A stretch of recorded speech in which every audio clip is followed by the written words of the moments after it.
We're live. We're here at Avalanche Summit at Pueblo Español in Barcelona. I'm here with my co-host, Sunny. Hey, Sunny. And we're very pleased to be interviewing Emin, CEO of Avalanche.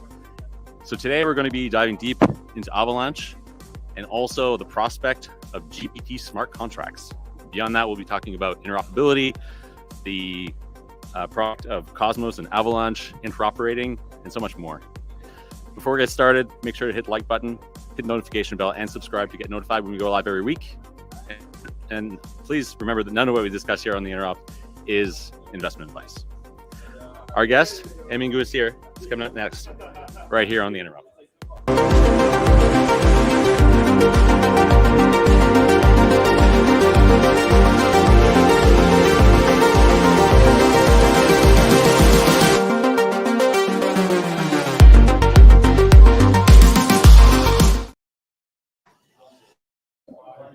Emin, thanks for joining us. Hi, Sebastian. Thanks for being on the show once again.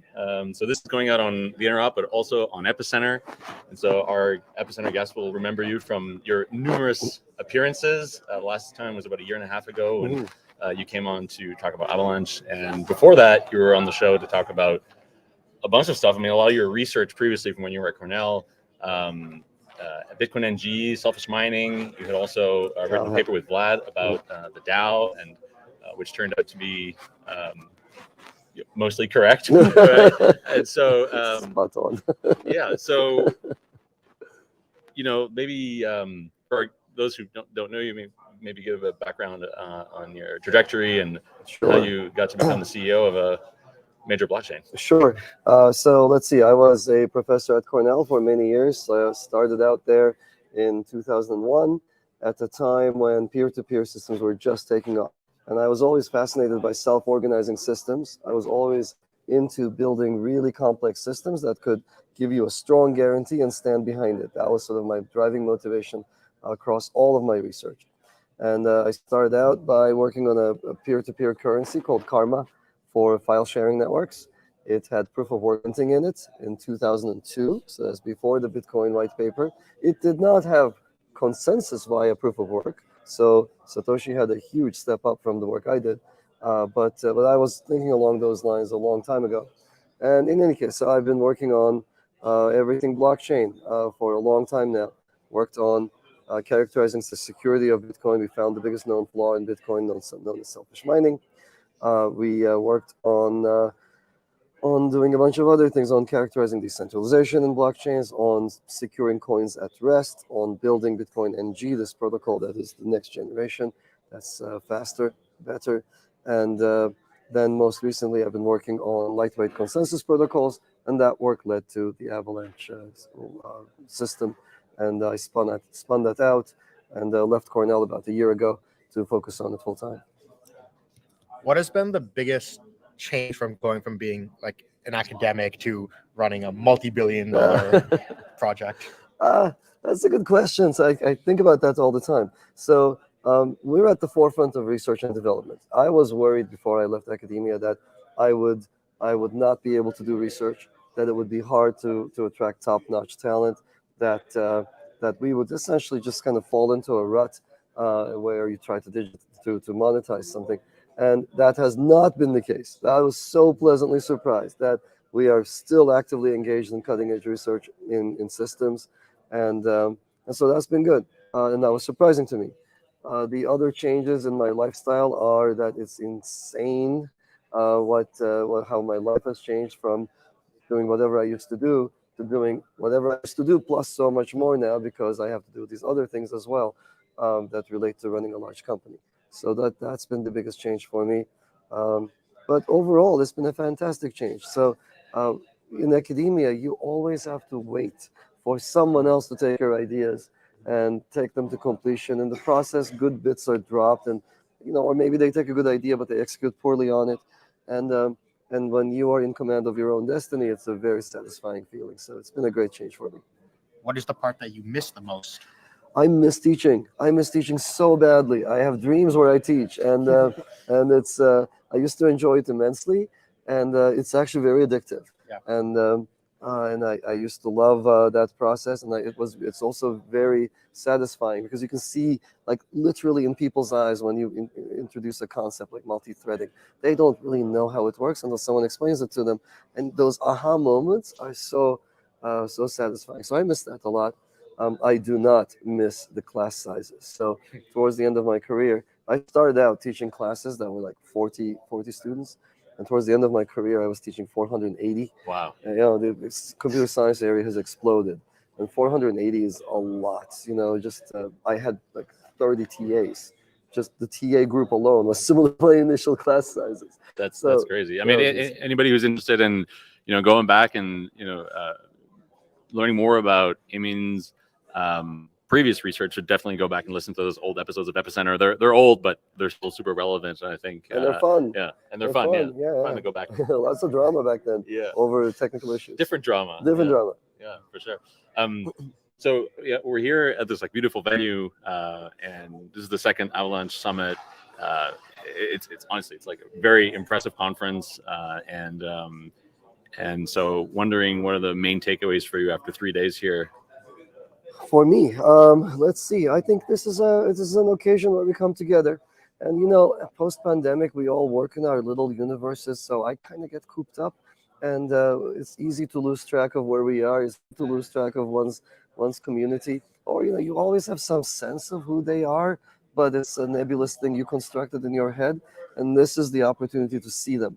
So my main takeaway is just the vibe right now in the middle of a bear market is so much more positive and so much more growth oriented than I thought. And so I had to do a huge adjustment in my head from where I thought we were to what I actually see. So I saw a lot of companies. They're really interested in building blockchains, and something that will resonate with this audience. They want to create a custom specific, like an application specific chain. So there's quite a few of those around. VCs, there are far fewer VCs. They are very, very loud online, right? Yeah. And these are people who are like, oh yeah, like they act like they are fully committed, but when you look around, they're not actually around. And so most of them have been wiped out, or they're not. They don't seem to be as committed in actual fact as they seem to be making noise online. So I wasn't actually at last year's Avalanche Summit, Uh-huh. but from everyone I've talked to here, they said that they enjoyed this year's much better, because last year they felt there was a lot of suits, a lot of VCs, but everyone this year, far fewer. Yeah, but so many more builders. An impact of just like the market, or did you guys make this like an active effort of how to like? No. We invited all the VCs as always, and but I think in general, like I was just at Consensus and I saw far fewer VCs there as well. I think overall as a sector, this area is not attracting as many dollars as it used to. They're probably back home. There's still tons of funds. Like there's more funds than ever. They're sloshing around. Yeah. They're probably back home looking at AI deals, right? Yeah. So that's where the money is going. But I love this. This is the vibe that I really wanted to cultivate. Let's build stuff. There's so much undelivered promise so far, and all this like coin centric VC investments where people create coins just for the sake of creating them. Yeah. That wasn't healthy at all, and I'm glad we're sort of flushing that out of our sector. So what's the most interesting stuff you've seen this year? And actually maybe like I can't answer that because if I leave something out, then I'll get hate mail from the people I left out. Okay, well then maybe at a higher level, like what's the kinds of innovations or the sort of like more general industry directions that are sort of playing out, and specifically like I wasn't here last year, and like to be honest, I've discovered a lot of the Avalanche ecosystem here because I spent a lot of my time in Cosmos, like Sunny, and so how has the Avalanche ecosystem sort of evolved in the year, and the things that people are working on? Yeah, great question. We have many more subnets deployed this year than last year. I think last year we were trying to get the subnet idea out to the masses. This year we've done that. We are already seeing a lot of traction. There are more than 55 production subnets even as we speak. There are hundreds in testing. And there are lots of great subnets with great chains in the pipeline. So one of the big trends I saw this year is gaming. They love having their own chain. They love having their in-game economy on their own blockchain, on their terms, with their own virtual machines. So we're seeing that happen. We're seeing that happen with AAA games. So for example, Shrapnel is here, and they have a great game coming out. It's like Counter-Strike plus plus. I don't know if you guys got a chance to play with it. Those of you who were at Consensus, they had a great booth there. I played it there. Just amazing game, far better than Counter-Strike. And the game dynamics are fantastic. The artwork is fantastic. We have another game. Are you a gamer yourself? I am not. Okay. I am a terrible gamer. The last game I was good at is Frogger. Okay, so let me date myself. I was there when like Pong was a thing. So not much of a gamer, but these games, like, they really, like, I don't know. It's just, they're so realistic, so beautifully done. There's another one that's another AAA game called Gunzilla that's coming out soon, later this year. Amazing production values. Like the universe, I played that game a little bit. They flew me out. They 3D recorded me, kind of like they did to Gollum or whatever, and they made an NPC out of me in the game. So there's a copy of me in the game who like looks into the camera and says dramatic things, and you can unload a clip into my head, and I'll respawn and say dramatic things again. It's really fun, and I loved it. And if you play these games, you just kind of lose yourself in the game. Like the you can replace your arms, you can replace your legs. There's like mechs and stuff, bots and drones flying around. Just Counter-Strike could be so much cooler, and these guys are delivering on that promise. So, and then of course, everything you buy is an NFT in the game. Amazing show. How do you so I've definitely noticed a lot of focus on gaming here. A lot of people have been talking about that. It feels like right now there's this like weird culture war between the much wider, bigger gaming community out there and crypto. Like my take is, I think they're still mad at us for stealing all their GPUs. But like, how do you guys plan? Like, remember like Discord added like crypto features, and then they got so much backlash that they had to undo it. Yeah. How do you guys plan on So I see all these games that are being developed right now, but how do you plan on reaching out to this like more active gamer community? I think so. This is not my domain at all. We just provide the platform for people to thrive on. But I did play with the games, and I know what the game designer did. It is so smooth that I think what people really react to is the crypto community's propensity to push coins into everything, and to put cumbersome sort of front ends in front of stuff that you want to do naturally. So in these games, when you like get a gun, that's an NFT you just received, and it's not part of like it's not in your face. You didn't have to buy coins, etc. So it's so natural, and these people end up interacting with the blockchain without knowing they're interacting with the blockchain. I've said this many times before. That's one of the signs of success, that people are using your system and they don't even know. So if we're not in people's faces, we're not going to get the backlash. It's that simple. Cool. Well, let's dive into the nitty gritty a little bit more, and some of the technical aspects of Avalanche. And you made an announcement yesterday that we kind of titled this episode as GPT for smart contracts. So we'll also talk about that. But let's maybe just start with a refresher on how Avalanche is architectured, the different parts of that, like the different chains, so the C chain, the P chain, the X chain, so that people get a sense of like how that all works, and then we can get into some of the more in-depth things. Sure. Yeah. So there are a couple of things that make Avalanche unique and interesting. The main one that got us started down this path of issuing a new chain is the new consensus protocol. It's unique. There is none other like it, and it achieves consensus via this mechanism that's very similar to gossip for those people who are familiar with it, but it's a consensus mechanism as opposed to just gossip information dissemination mechanism. So it achieves agreement at the end of the day using this very lightweight mechanism that allows our system to achieve consensus in about a second. We advertise a second. We're really actually, in actual fact, usually below a second to finality. And it can do so without compromising decentralization at all. We can have millions of nodes participating in every decision and still achieve those amazing turnaround times. So that's one. The second thing that's interesting about Avalanche, like Cosmos, is its ability to support more than a single chain. So Avalanche, in fact, there are three of us. There aren't that many chains that have this architecture. So prior to us, initially there was Bitcoin, right? One asset, one chain. Then came Ethereum and other chains like that, which are multi-asset, single chain. And now you're seeing the rise of the next generation, the highest tech in the space, which is multi-asset, multi-chain. And in Avalanche, you can have multiple chains in parallel, each running their own virtual machine, each with their own gas asset, each with their own staking asset. And that allows people to build a chain, build a gaming chain, for example, that's completely shielded from the load on the other chains. We have certain chain, and we have a generalized smart contract chain called C chain.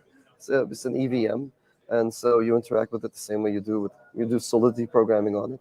It's a much faster version of Ethereum, essentially. And you can create more C2, C3 chains if you want to. We have this other chain called X chain for assets. So if you just want to easily issue a token, you can do it there. And then we have this coordination chain called P chain. Those three are the ones we started out with. The coordination chain is for finding the other chains that are in the system. And as I mentioned, there are about 55 of them even as I speak. So that's our big architecture. It allows anybody to create their own chain subject to their own rules with their own validators. We don't have centralized components. You don't have to go through a hub to communicate. We have IBC-like communication mechanism that we call Warp. So any blockchain can talk to any other blockchain. And overall, so those are the two things that make us unique. The third thing, I think, is a mentality thing that is very important to us, which is to use the best of science in everything we do. So it's not just the platform itself, but our bridges use different technology. We've been building exchanges that are using secure technologies such that even the exchange operator cannot misbehave. So there's a lot of tooling that's happening around Avalanche that's essentially bringing new science into the space. So let's talk a little bit about the interoperability protocol, the Warp protocol. I think for people who listen to this channel, there's an understanding of how IBC works with light clients that are able to verify the state of another chain and mint assets on another chain and sort of burn assets on the initial chain. And that's how we arrive at being able to transfer tokens from one chain to another. In Avalanche, it's totally different because there is no light client by virtue of the consensus mechanism, or at least that's how Sonny's explained to me earlier today. Yeah, he's not wrong. He's not wrong. You can have light work, clients, but it doesn't work. Yeah, correct. Warp does not work the way IBC works. We use aggregated signatures across the validators that comprise a blockchain. So if your chain wants to send a message to me, essentially what we do is we construct a quorum signature from the set of nodes, the validators that make up your chain, that say, in this chain at this moment in time, such and such an event happened. Perhaps you're sending a message to me, or perhaps you burned coins, what have you. And so that becomes a message in a well-understood, parsable format by any other blockchain that wants to consume it. And then that can be taken by any other chain and be used to do the corresponding action. So an invocation or creation and minting of new coins on that other chain. So one of the, how scalable is that? Because one of the nice things about Avalanche consensus protocol is it can scale to millions of nodes, yeah. But these aggregate signatures, how well do they scale? That's a great question. And so there are lots of different cryptographic techniques for compressing those signatures. The technique that we use comes from BLS signatures. So Dan Bonnet and his team at Stanford. It's incredibly scalable. And the time I was worried about this because there's cryptographic constructs, and I think the Ethereum community knows very well that a lot of them don't pan out in practice. There's some feasibility issues that you run into that are not evident in the theory.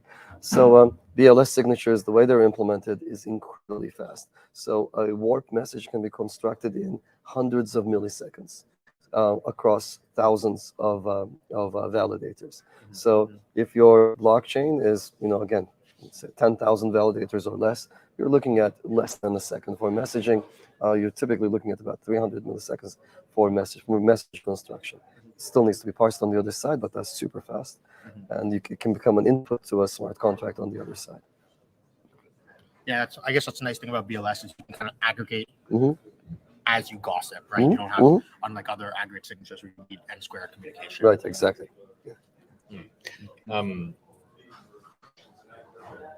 Yeah. So what are some of the ways that the Avalanche protocol has evolved over the years? Because I know there were some design goals that got set out with this, making this very leaderless style protocol, and then those have sort of had to shift over time. Yep. Can you talk about how it's evolved? Sure. So the Avalanche protocol itself, when it came out, it's actually it's not a single protocol. There are many protocols, a new family entirely. So for those of you that are listening that are familiar with protocols like Cosmos, and let's actually take Cosmos. Cosmos is great because it's a very understood, sound, really really nice protocol. We call that, it's in the classical family. There are other protocols like ETH2, EOS, etc. They are signature aggregation protocols. They don't have a view change, as you know, process to them. I don't know how technical we want to get into this, but Let's do it. well, okay. So there are a bunch of protocols that are fairly specific. They do signature aggregation, which becomes very very cumbersome the more you validators you have. Avalanche, when it came out as a huge series of protocols. There were like 4 or 5 in the initial paper, and it's grown since then. And I think there are two surprising things that happened. When we came out with the initial Avalanche protocol, it was leaderless. And the protocol is still there in every way. All of that code is still there. So in any slot, anyone can propose. But if you do run a protocol with that sort of modality, then you can get into situations where there's a lot of conflicts because we've all been at conversation where 2 people are constantly talking at the same time. There's a pause, 2 people start the sentence at the same time. Then they have to stop, back off, look at each other in the eye, and then you start again, and sometimes it can repeat itself. So to stem that, we added a soft leader mechanism to Avalanche. So it's not a hard leader.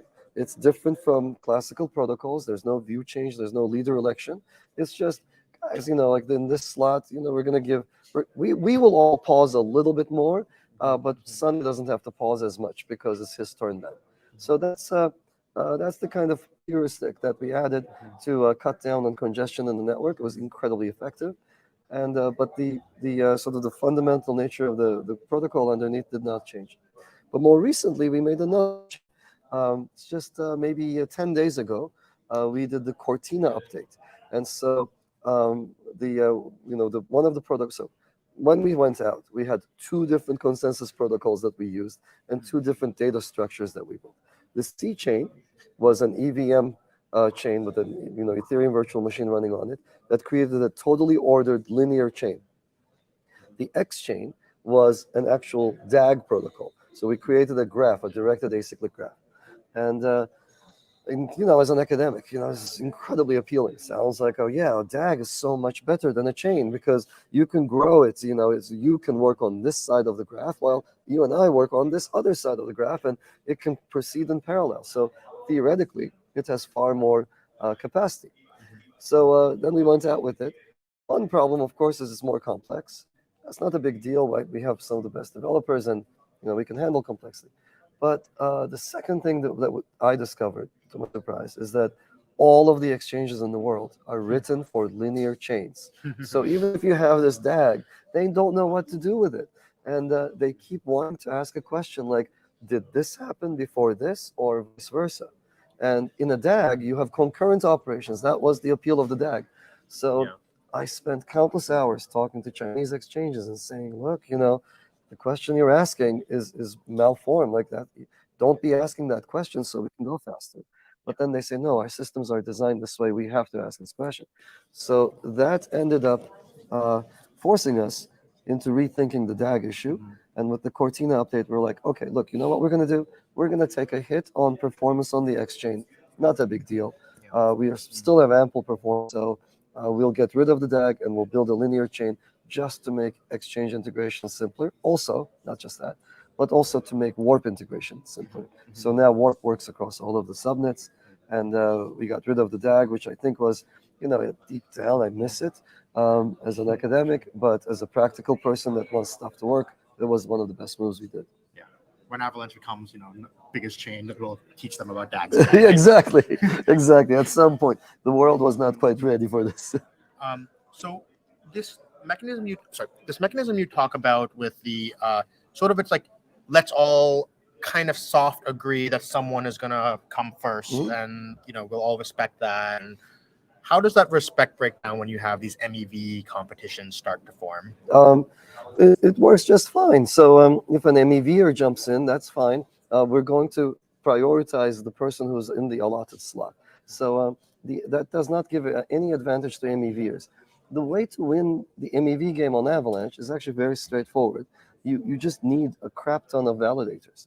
And to do that, you need to stake a crap ton of AVAX. So in a sense, we turn the MEV game on its head and say, look, if you want to play this game, like this is a game that cannot be stopped. People will want to play, will want to game your protocol no matter what.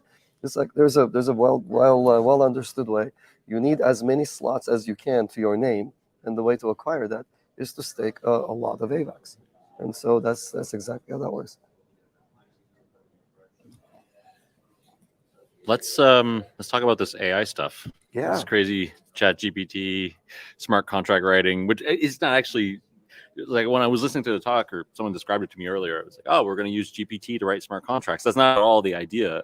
You know, I think the idea goes even further. It sort of abstracts away the entire sort of way that we think about writing applications or giving instruction to like a machine. So yeah, talk about this idea and what's with it? What's with it? Gladly. So it's a very obvious idea. So once I tell everyone what it is, they'll be like, yeah, I see how that could work. And it's also a very bimodal idea. It's either a great idea or a terrible idea. It's not an in-between. It's not incremental. It's just not, and it's also not something I heard before, but once I say it, it'll be obvious. So here's the idea. We are starting, I'm super excited about this. We're launching a project to build a new subnet on Avalanche that's powered by AI, specifically by large language models that are using these generative transformers, pre-trained transformers known as GPTs. So what are these things, right? So these things are, at the end of the day, they're giant matrices, but they really are engines that have been trained on the totality of digital stuff we have on the internet. They've read everything on the internet in every language, and they've constructed this intelligence, so to speak, that knows how to react to situations that are provided to it in natural language. And so what's the proposal? We build a new blockchain. This blockchain has as its execution engine one of these trained language models. It has a generative pre-trained transformer. So this GPT is in there. Think of it as a no-code blockchain, a blockchain where there is no transaction format, there is no bytecode, there is no solidity, there is no WASM, there is no other programming language whatsoever. When you want to do something, you write it. In what language? In whatever language this thing is trained in. It happens to be almost every language. So you write it in English. I give to Sebastian 5 AVAX. I write this in text as my transaction with those letters. It's like ASCII characters, and that's part of the blockchain. And then you can write something that's kind of like a check, but more expressive. You can write something like, hey, I give to Sonny 500 AVAX, assuming that he can complete his fundraise for his new movie that he's making. If not, if he can't do that, I want my money back. That's not something I could write on the check that my bank gives me, right? Yeah. And it's being executed, whatever you write is being executed by a very smart, neutral counterparty. That is the intelligence inside that AI engine. So there's no more programming. We all become programmers. We can all write smart contracts. You can start something like, I now start a sequence of interactions using the rules of chess.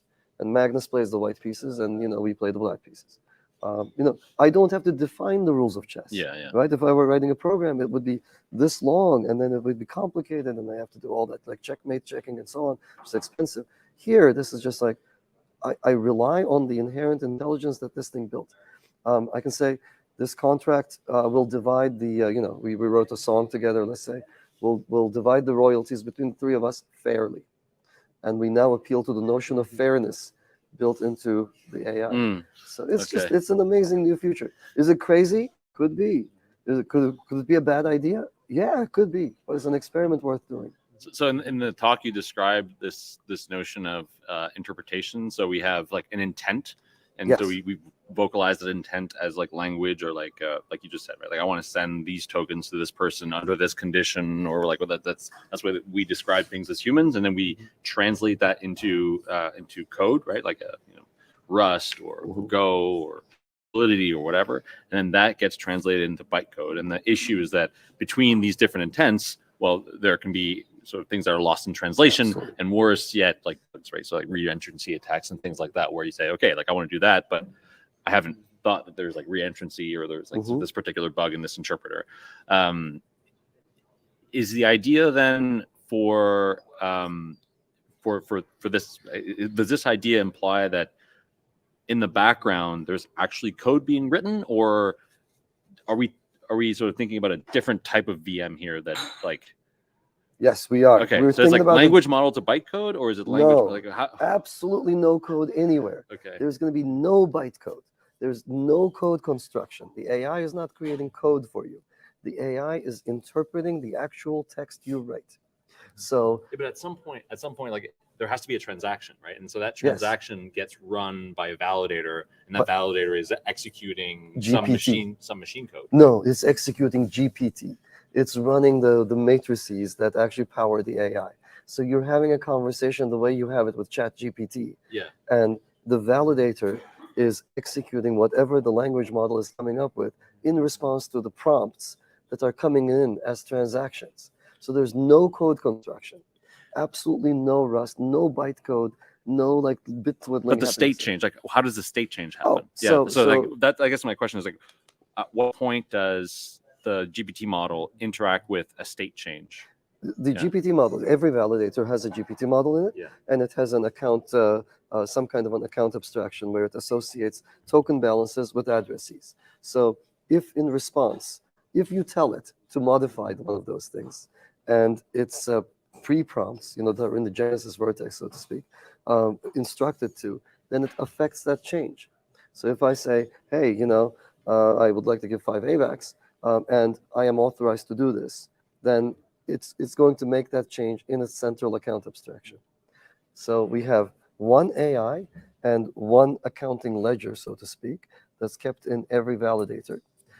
The AI engine has to be deterministic, by the way, so that's one of the restrictions that this approach requires. Right. And so when the transaction is seen at the validators, they all see what's being asked. They apply the validity rules that they have been pre-prompted, and then they make the affected the change that's required by that transaction. How is security going to work in this world? Because one thing I've ChatGPT is great, but like as you use it more, you start to realize it does some weird things in edge cases, and like absolutely, hallucinates events. But you hallucinate that I've got like AVAX. But also like if I do like when I'm coding, like. You realize when it's great for generating test cases and all this stuff, but then you start reading the code and you're like, oh, that's not, you're making some bug. You still have to go review stuff and everything. And so if there's no standard, like today with like smart contracts, we can like that. If we have bytecode, we can like, do actual like, or, if you want to go full, you go full formal verification, but at the very least you have some way of like auditing that this thing is doing things correctly. Yeah. While with the GPT systems, there's no rules to audit. Absolutely. So let's see the part. There are so many concerns. As I said, this is either a great idea or a terrible idea, and nothing in between. So let's see. One of the big criticisms with these machines is these new emerging machines is that you don't know what they have learned, right? You can't audit what's inside, et cetera, et cetera. I fully agree with that. We have to just adopt it. We have to own it. Right. So your Tesla drives itself. Is it gonna go crash every now and then? Until it's trained to not do that, it will. It's kind of like a learning, 15-year-old kid who's learning to drive.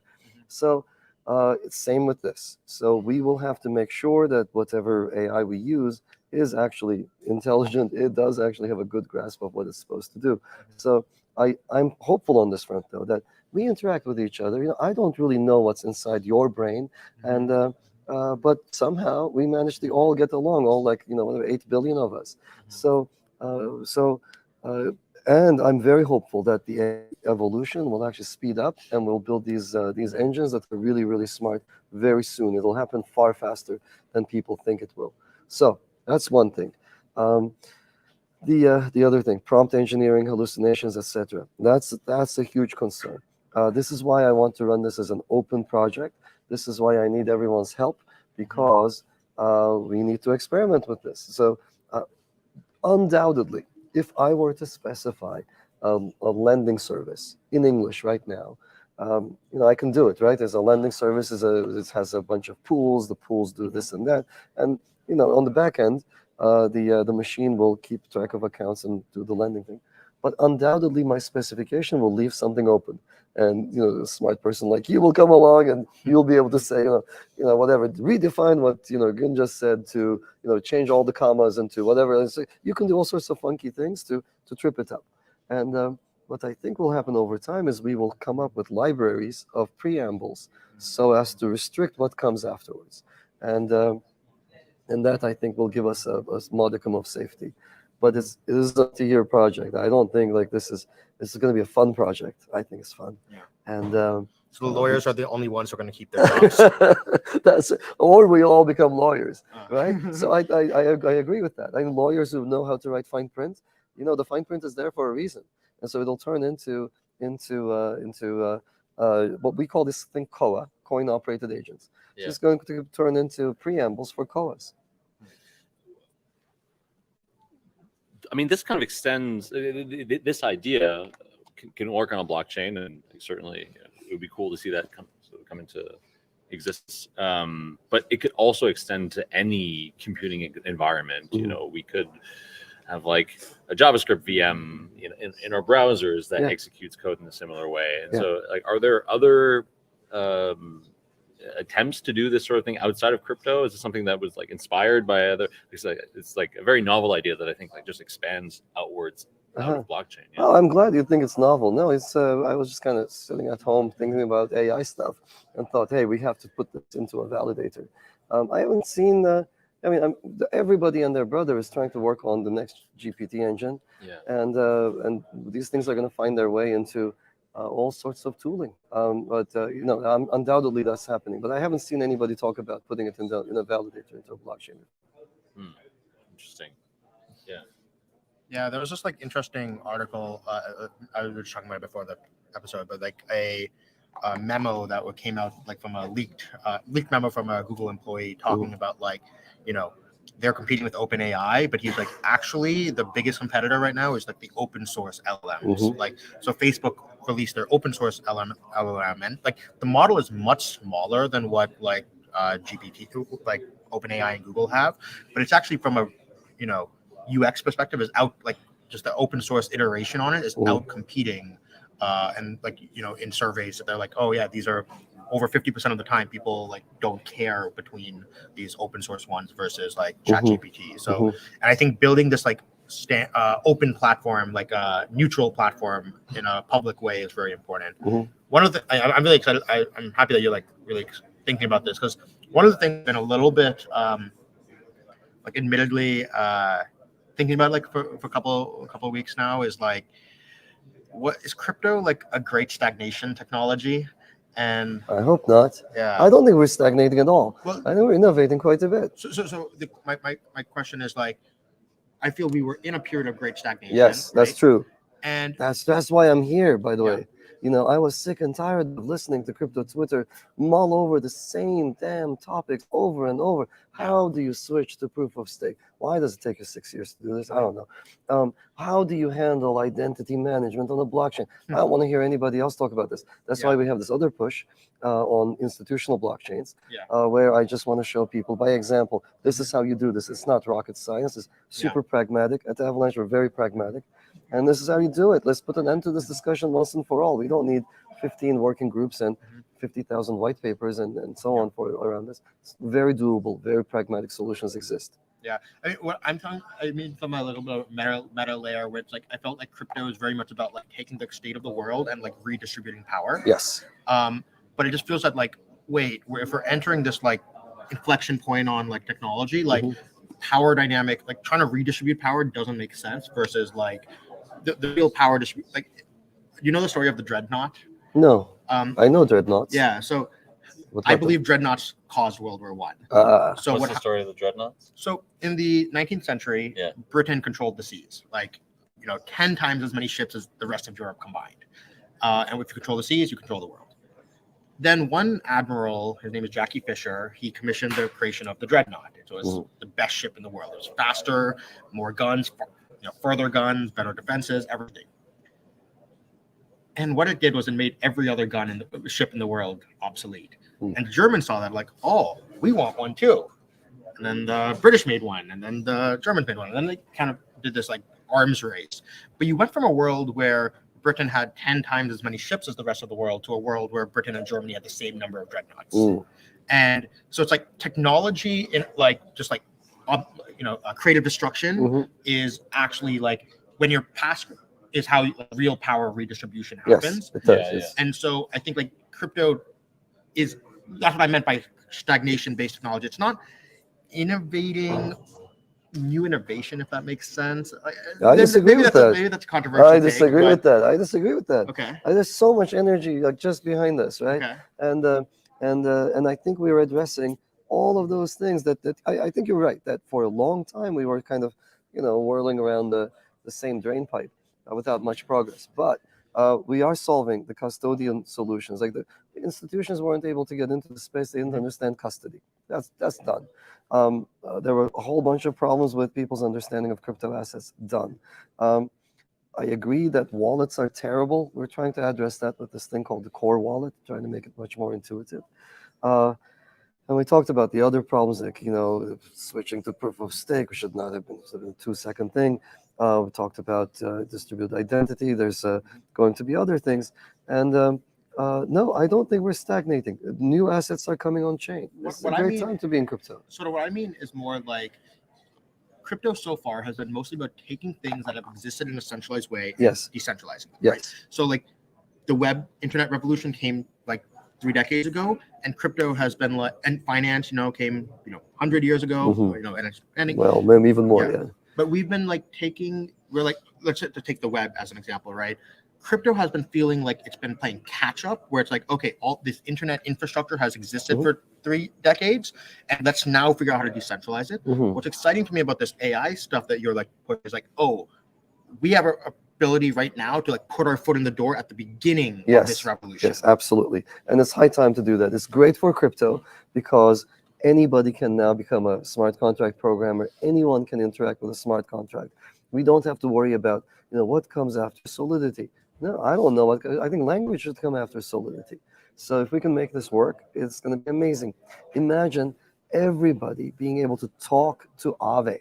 You just write, I want to borrow so much money. And it says, well, I'm sorry, I can only give you this much. And then you say, well, okay, well, then give me that much. That's your sequence. We call it kind of a sequence abstraction in this core world. So, and you can do it. But is the idea here for these large language models to write Aave or just to interact with the things? So is that the next step? Is to actually write the application? So Stani comes along to this blockchain and says this transaction starts a new sequence, which starts by defining what a landing platform is. A landing platform is a pool. Into the pool, liquidity providers put their tokens. Out of this pool, other people can borrow if they provide over-collateralized tokens, etc., etc. And then after that, anyone can come in their own native language, whatever it might be, Italian, Spanish, whatever, Finnish. They talk to borrow coins against it. So it's both to define the smart contract and to interact with it. It's just imagine just text after text after text. It's going to be a little bit of a mess, right, Sebastian? It's going to be like, I would like most of the interactions to be in English so I can follow along. Right? So we'll see how it pans out. Stani might say all interactions subsequent to the first transaction must be in English. And then it's going to be easier to follow in Explorers. It's just a funny world to think about. It's going to be so fun. I think the thing that, for me, is difficult to sort of grasp, and maybe it's like not super familiar with language models and how they work, except for using them, right? And so it is that when you go from language, like human language, which is sort of a low resolution information instruction set, and then going from that to code to bytecode, you can have you can have bugs, you can have externalities that are not that are relative to the execution environment that you don't foresee, right? So like re-entrancy attacks and things like that. But by looking and being able to interpret as a human that instruction set that the machine will then interpret, you can sort of set aside all of the externalities. Whereas a large language model, I don't think we have the capacity to fully understand the externalities, or do Correct. we? So you're pointing to something very fundamental and very important. Normally, Stani starts out with some English intent in his mind, then he converts that to Solidity code, which is more precise. Then he converts that into bytecode, which is even more precise, which is then interpreted inside the validator with the help of an interpreter, right? So that's what usually happens. And now what we're proposing with COAs, coin-operated agents, is you just write it in English, and then this agent, this engine interprets the English, and there might be ambiguities, and you will have to rely on the sort of the common sense, so to speak, that the agent picked up by reading the internet, which is kind of a scary thought, right? Yeah. So and then that's what allows it to fill the gaps. So is it better? I think it is, because it's much more accessible. It's now democratizing writing smart contracts. Are there perils with this? Oh yes, so many. And that's what we have to work out. We have to figure out these preambles. We have to figure out like precise definitions of words. Yeah. We have to make sure that, subsequent to Stanley's definition of Ave, nobody comes in and redefines what he already defined, right? So you got to have really cagey language to really button down what happens afterwards. This is going to be so much fun. I'm really excited about it. And I mean, what you were saying, I think this sort of ties into what you were saying earlier about how basically lawyers are the only people left with jobs. But also ChatGPT and GPT-like systems are disrupting also reading of contracts. And so if you sort of go down that rabbit hole, you can see the GPT model also writing the prompts and writing the code, and this is happening in the sort of ChatGPT space with this like auto GPT, where you give it a prompt and it then generates a bunch of prompts that are related to it, which it asks itself, and so it's sort of like this self-fulfilling or self-feeding AI sort of thing.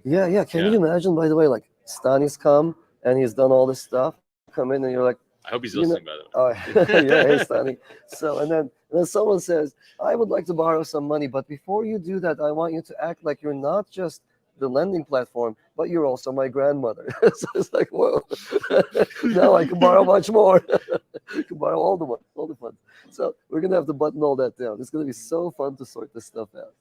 Someone's asking in the chat here, will LLM chains be able to input-output images? That's a good question. Could you give it like a schematic? Say, there's no reason you wouldn't be able to if you can interpret an image. Yeah, I don't see why not. We'll have to worry about fees in this universe. I might talk kind of into that a little bit. But yeah, I think image generation is a little costly. So, but yeah, no, I see no reason why not. Isn't text? So I heard somewhere that actually text models are more computationally costly than image models, because with text you need to have, so like when we read text, inaccurate text is very easy for us as humans to detect. So like if you have a sentence that doesn't make sense, you see it right away. So you need like really high sort of resolution in creating text with a language model, whereas with an image, like your fingers might be all mixed up, but like when you're looking at the image, like your brain sort of fills in all that stuff, and so that's why image models are smaller. They can be smaller. They're cheaper to train. Absolutely. I'm really excited about these open source LLMs, open source models, because we just want to essentially take them and plug them in as engines. And in the limit, I also talked about this at the talk a tiny bit. You can have multiple AI engines inside your validator. So, and each sequence would have to start out by saying, I want to be part of this particular, all subsequent interactions are subject to this particular version of this trained LLM. And so that way you're at least anchored somewhere. Yeah. So we've talked a little bit about the future AI. Let's talk a little bit about the past. Sure. Bitcoin. I originally started following you with your old, Bitcoin NG was actually the first thing I followed. What is your outlook for like Bitcoin and where I felt there's been new traction around Bitcoin ever since Ordinals came out. I know you guys have been, you have the BTCB, I think it's on Avalanche. Yes. What is your outlook for Bitcoin? I love Bitcoin. I fell in love with that paper. I remember the day I read it. I think everybody does, the white paper. It's like your first kiss, as I like to say. You can't forget. I read it. I was like, this is brilliant. And so Bitcoin is there's going to be all sorts of naysayers around Bitcoin. It's not going anywhere. It's great. It does what it says it does. It does no more. People are trying to put ordinals on top, but whatever. That's a fine, very nice effort. But its central task is to serve as an alternative form of money, and I'm very bullish on it. And so we did this thing that you mentioned, which I should define. So we created a new asset called BTC.B. So anyone with Bitcoin can use the core wallet to self-bridge without having to interact with anyone else their Bitcoin into the Avalanche network. Then they end up having this ERC20 in their hands called BTC.B. They can send it to anybody else within less than a second. So it's way faster than Lightning, has way more capacity. And there are more Bitcoins in Avalanche than there are Bitcoins in Lightning Network as a result. And you can also use the same Bitcoin, for if you don't want to sell it, you can borrow against it. Take it to Aave and borrow against it if you need cash. That's a thing you can do with Avalanche. There are other things you can just use it in DeFi in general. So I'm really excited about these uses. So that's what it does. But of course, I think the action is going to be in chains that have the ability to grow, the chains that can absorb the growth that we're going to see. As this like chains that have multiple support multiple different chains at the same as zones, etc. What we call subnets. We can support many different applications at the same time. It's going to be a lot of growth. I think that's where the action is going to be going forward. My followers not forgive me if I didn't ask a question about IBC and sort of bridging Avalanche to Cosmos. Yeah, what are your thoughts on what's this going on there? interaction. Oh, it wasn't with you. It was with Zaki. I've had this interaction with him. I love the idea. I've always loved that idea. So combining IBC with warp messaging it's a technical task, right? It's not trivial, but it's a straightforward task. I would love to see that happen. Why don't we do it? I can't do this right now because I'm a little spread a little too thin, but that's something I would love to support. Yeah, I would love to see. Do you know like sort of where? Yeah, so there's a team. Oh, there is a team. Landslide. Landslide. That's right. Yeah, thank you for reminding me. Sorry to the Landslide guys. They're going to kill me now. There is a team. Let's talk about them. Yeah, they're awesome. So they're building an IBC, like sort of Tendermint consensus like client in as a subnet. Yes. As well as bringing the Cosmwasm VM, which is like the main VM that we use in the Cosmos ecosystem. We're bringing that to Avalanche as well. Fantastic. And my take is, C chain is cool and all, but I actually think Cosmwasm is the best. W chain, let's do it. W chain. W chain. Absolutely. I'd love to see that. Absolutely. So I think we should actually. You know what? I don't know what they're really doing at the very detailed level, but you could make a subnet that's also a zone that uses Atom for staking in addition to AVAX. And then you can have IBC and Warp together. That'd be really cool. I know we support this on our side. It's fairly flexible. Not fair. It's amazingly flexible. Yeah. I don't know if Landslide is doing this, but if they are, kudos to them. I'd love to see this happen. I think what they're doing is they're taking so we have this interface called ABCI. Yeah.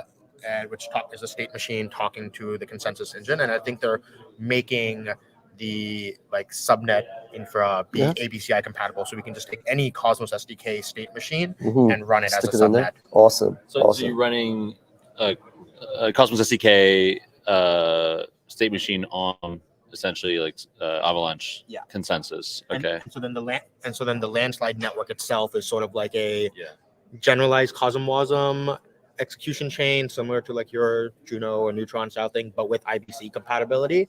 And so then it will be the place to go between the two.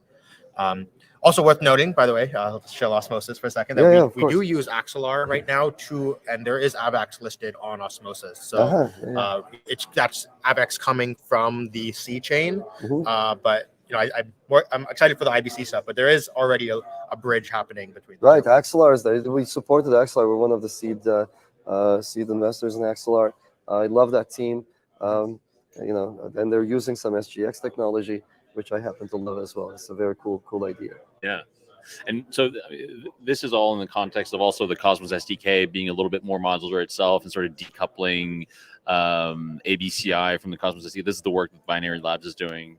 Yeah, well, I mean, this ABCI thing has always been a thing, and the idea was always to have pluggable, separate state machines from consensus protocols and have this be pluggable. Just for the longest time, Tendermint Core, or Comet BFT now, was the only production level consensus engine. But now that's changing, right? Like, I think the Cosmos SDK is becoming the standardized like app chain development framework. Sorry, I know you guys have your own one, but fine. But then now like you have like Rollkit from like the Celestia team. You can change that to run as a roll up, or now you have like what Landslide is doing. Okay, now you can run it as a subnet. So I think that the Cosmos SDK is the best way to build app chains, and now you can choose what kind of system do you want to run them on. Consensus, like which kind of consensus or data availability you want to run on. Yeah, that makes sense. All right, well, we got to just before we wrap up here, I do want to like take a real step back and sort of look at a high level. Like you've been in the space for almost I think 20 years, like since even before Bitcoin. Like you were working on cryptocurrency like systems before that. Given everything that's happened since then, specifically what's happened since Bitcoin and how the industry has grown, what do you think we should be the most proud of? Right. And also, where do you think we've maybe failed or like really need to do a lot of work on ourselves as an industry? Yeah. What a great question. So I think, here's a pattern I've noticed, and that's going to feed into my answer. A pattern I've noticed is that we as crypto people go up to regulators and we say, we'd like to do something or another. And the regulators come back to us and say, no, your exchanges are not trustworthy. No, your this and that are not good enough, etc., etc. And they hold TradFi as a bar for us to meet. And I think by now we're reaching the point where we are coming up with products, with ideas that are far better than anything on Wall Street. So what should we be most proud of? We should be very proud of the fact that we've built these platforms where there's nobody running around with a pager in their pocket, and they continue to function day after day. Bitcoin hasn't been down in like the time it's been around. Facebook's been down a gazillion times. Google's been down a gazillion times. Like not gazillion, but they've been down. Like they've been down multiple times. We've had several failures of massive centralized services while these systems were ticking along. Avalanche has been ticking along the entire time. It's been up from since mainnet. So I think that's one fact that we should be super proud of. These Byzantine fault-tolerant systems are really indeed very resilient, and that's one. Two, we should be really proud of the fact that we can digitize assets and send them around the globe in the blink of an eye. That was not possible before. Just was not. We should be very proud of how expressive our interfaces are, even without AI, right? I can do things on a chain that I could not dream of even explaining to my bank. So that's something we should be proud of. Third, we should be super proud of this new wave of exchanges that are coming out. You see some of the DEXs, FTX failed. Wall Street has failed many times. Those of you who are listening to me right now, look up the Dole company scandal on Wall Street. You guys know about Dole Bananas? Dole Bananas, the same company. Do you guys know this? You don't know this. I'll take a moment. About this, but yeah, I'll take a moment to explain what's happened. Dole company is the big Dole company. It's it was a publicly listed company about 10, 12 years, whatever, 15 years ago. Publicly listed company, they're totally fine, and the price, the share price was very, very low, and the officers in the company are like, what the hell? Like, the share price is very low. We'd like to take the company private, and so they were going to buy back all the shares. And then there's a lawsuit, and then the judge orders everybody who holds a share of Dole company to write in and vote one way or another. 58 million shares of Dole company, and then when it was time for people to make claims and vote, there were 53 million votes. All of these people legitimately thought they owned a share. Wall Street had one job: keep track of the shares. I skipped the word there. That's your job. Do not lose count. 38 million issued. You'd better have 38 million down to the last one. Somehow, what happened is, how there are like market movements and stoppers kick in, and during those times there are off-exchange trading platforms. And so stuff is happening, it has to be reconciled. It's kind of like a layer 2. So they would take the shares off Wall Street, do stuff, bring it back, and in that process, they lost count. They ended up creating shares out of the blue. It's unbelievable. He just had one job and he screwed that up. And, this is why you're bearish on L2s, yeah? So anyhow, so now we can build the kinds of exchanges where this cannot happen. So DEXs would not have allowed Sam to steal the coins. There's this new thing called Enclave that we initially started out at Ava Labs, but we spun it out. But Enclave is a new kind of exchange where even if Sam Bankman-Fried owned it and operated it, he couldn't steal money from them. And it gives you confidentiality because it's based on SGX. So there's a cool stuff happening where we are way ahead of the curve. Oh, let's not forget perps, complete invention in the crypto world, way better than the futures and options, which are very rigid, very complicated to price. So I think there's so much that we should pat ourselves on the back for. Now, second part of the question. Failures. I think our biggest failure is the go craziness that we get into during every bull market. So you start getting these scammers come in, they create a coin in production, they test in production or what have you, and there's a gazillion of these coins. They have no standing power. These people will disappear the moment they've sold their coins. This is exactly what happened. And so they come in and they flood the market. All the coins are going up. And I remember people saying, oh, like there is this opportunity. It's only going to yield 300% over a year.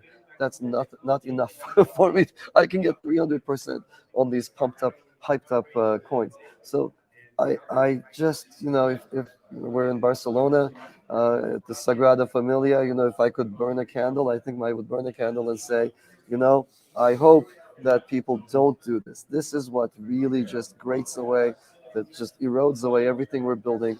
That go thing is not what we're about. We're not here to pump and dump, etc., coins.